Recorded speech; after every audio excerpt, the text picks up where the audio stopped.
Sadhguru, my second question for you would be, on a more funner side, since we're taking it up our stride. We know that when you were a child, you were a very quiet child. You didn't speak much, but your teachers say that they looked at you and they knew you were always up to some mischief. Also, there's a lot of very... Most of the time they didn't see me because I was not in the class. Whenever they did. Whenever they did. Probably in the canteen. Like. In the canteen or wherever it was. So how were you? I went much further. Yes, we would like to know about how further that was. Okay. We want to hear a story from them. We would love to know that. Just yesterday, two of my teachers who were in high school, in the demonstration school in Mysore, the regional school of education, they came to visit our yoga center. So now they were all overwhelmed seeing the center and the work that's happening. So they were asking me, the one teacher did not remember my face or anything about me. I said, that's because ma'am, you were teaching algebra and I never was there. So it's not your fault that you don't remember me. So how further, should I expose myself like this in front of… We would love to know. We would love to know. We want to know. See, for me, I found everything…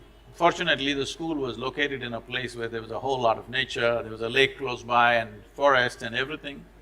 So for me, I got so engaged with those things. If you want to know my first venture, they put me to school at the age of 3.5. I was 3.5 years old and they put me to school because I was kind of spilling out of the house a bit. So this maid holds me by the hand and takes me and leaves me in the school. After a few days I resisted that she can't hold my hand and take me to the class. So I made a deal with her, you have to leave me near the gate. So she left me at the gate and of course, I did not go into the school.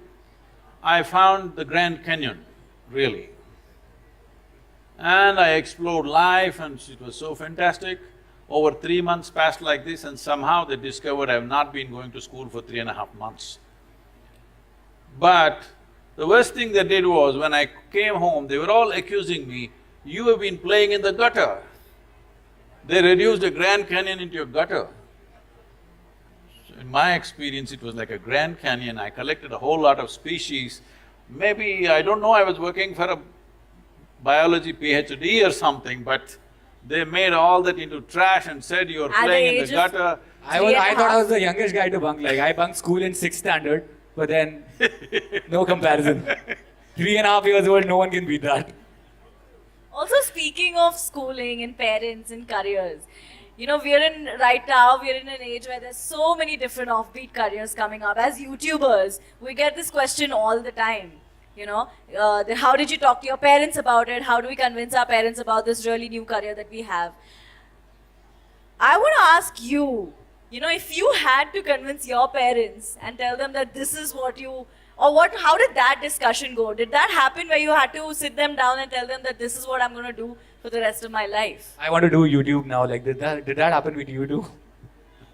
Doing YouTube right now, like he's into YouTube, that's why. Well, not everybody can be convinced about everything, okay? Some things are just done. So, just to give you an example, when I passed my 12th standard, at that time it was called PUC. After that, I decided I will educate myself. I don't want to go to college. This is a family where everybody is educated. Not going to college is like sacrilege. At least today, there is a little more flexibility. Those days, it's like if you don't go to college, you're finished. Because now probably if you don't go to college, you may lose your lifestyle, but you won't lose your life. That was a generation, if you don't go to college, you lost your life, you're on the street, that's about it. So they were terrified of this. My father being a physician, he was just freaked about it.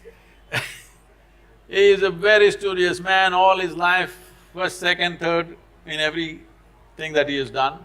So he couldn't believe this, that I want to educate myself. So I did one thing. And because of this, suddenly everybody thought I've become some kind of an enemy. And they were not even talking to me properly. I did one thing. I was just to tell you, I was such a big eater. I would eat 10 times, more, at least 10 times of what I eat today. But I never was putting on weight or anything, but it's because my level of physical activity was such. I could just run up a coconut tree, I was made like that. So I was every day cycling about 50, 60 kilometers, swimming in the Kaveri and going back like this, so eating this. I decided to go to the Mysore University library. Every day when they open at 9, I went, 8 in the evening they close. That entire time I sat there, read all kinds of stuff. From Homer to popular mechanics, to National Geographic, to literature, to geography, this, that, whatever. Whatever came my way, every day for 1 year I read like this, just all kinds of things. But the most important thing for me was, though I was such a huge eater at that time, this 1 year I went without a meal. Morning I ate as much as I could, breakfast at home, and I went there and sat there the entire day without a meal, which was a huge achievement for me, because without food I could stay. This kind of expanded my way of looking at life, but family drama started, my mother started crying when the next academic year comes, go to college, go to college, go to college. Then I said, if I must go to college, I'll go for literature. My father said, what will you do reading poetry? You must become a doctor. He has seat ready for me in the medical college, everything. I said no. Then they said, okay, at least do engineering. Then I said, see, Please do engineering. if I say I don't want to be a doctor, if you told me become a veterinary doctor, Ayurvedic doctor, at least a witch doctor, I would look at it. If I say no doctor, you say engineer, I'm not going to listen to this. Your problem is society, your problem is not me. So I just went for literature, and these 3 years, I went there in the beginning and they all had ready-made notes, the teachers, they would read. And everybody writing down. Those days fountain pens, kara kara kara kara, it makes noise, it just irritated me. I said, I don't want to listen to this kara kara noise. I gave them a suggestion.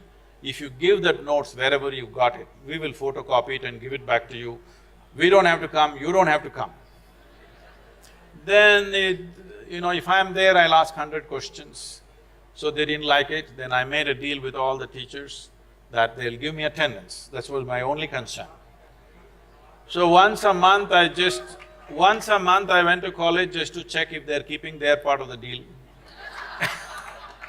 My life is so similar, yeah. So I explored the geography of Mysore district in such a way, every village track, every hill that is there, every little bird nest, whatever is there, everything I paid attention, just wandering aimlessly.